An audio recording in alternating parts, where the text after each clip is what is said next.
আসসালামু আলাইকুম, welcome to আখি স্বপন ব্লগ। সবাই কেমন আছেন? আলহামদুলিল্লাহ, আমরা অনেক ভালো আছি।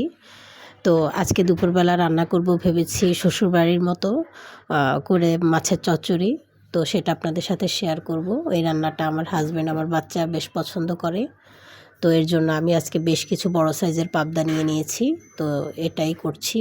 তো প্রথমে চুলোয় পাত্রটা বসিয়ে দিয়ে এর মধ্যে বেশ কিছু তেল দিয়ে দিলাম। দিয়ে তেলটা যখন একটু গরম হয়ে এসেছে, এই পর্যায়ে বেশ কিছু পেঁয়াজ কুচি দিয়ে দিচ্ছি। পেঁয়াজ কুচিটা দিয়ে কিছুক্ষণ নাড়াচাড়া করে পেঁয়াজটাকে হালকা একটু সফট করে নেব।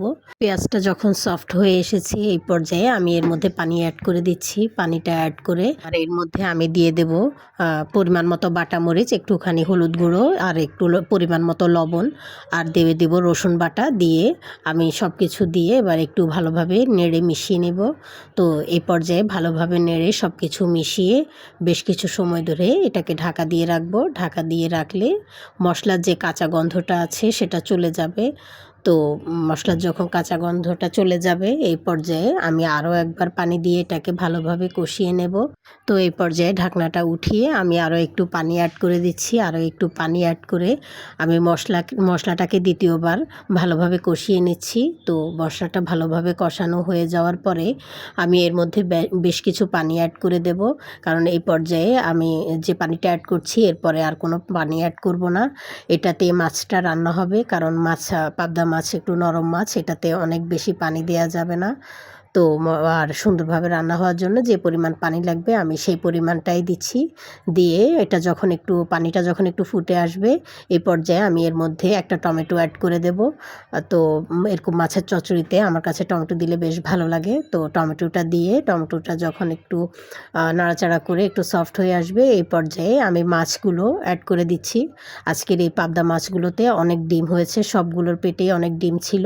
তো আমি এগুলাকে খুব সুন্দরভাবে তারের মাজনি দিয়ে সুন্দর করে ডলে পরিষ্কার করে নিয়েছি। আমি সবসময় মাছ এভাবেই পরিষ্কার করে নেই, আমার এতে ভালো লাগে। কারণ পাবদা মাছের পিঠে অনেক কালো কালো দাগ থাকে। তো ওই ময়লাটা উঠে যায় যখন ভালোভাবে তারের মাজনি দিয়ে ঘষা দিই।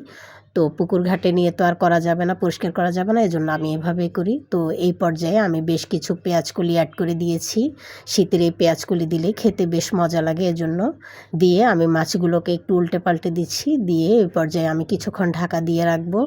কিছুক্ষণ ঢাকা দিয়ে রেখে এবার এর মধ্যে আমি একটু লবণ দিয়ে দিচ্ছি। দেখলাম যে লবণ একটু কম হয়েছে, এজন্য তো লবণটা দিয়ে আরও কিছুক্ষণ আমি এটাকে রান্না করে নিচ্ছি।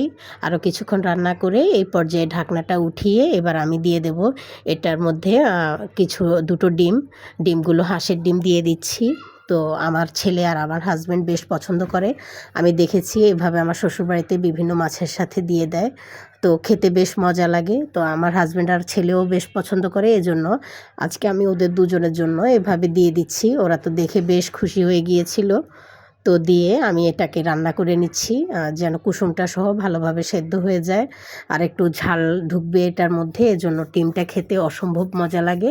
তো এই পর্যায়ে কিছু কাঁচামরিচ আর ধনেপাতা কুচি অ্যাড করে দিচ্ছি। দিয়ে আমি ঢাকা দিয়ে রাখছি। তো যখন ঝোলটা কমে আসবে, এই পর্যায়ে আমি রান্নাটা স্টপ করে দেব।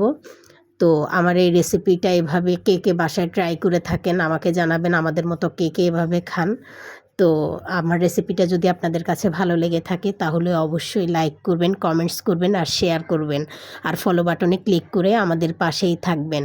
যারা ইউটিউব থেকে আমার এই রান্নাটি দেখছেন তাহলে প্লিজ আমার চ্যানেলটাকে সাবস্ক্রাইব করে দেবেন। সবাই ভালো থাকবেন, আমাদের জন্য দোয়া করবেন।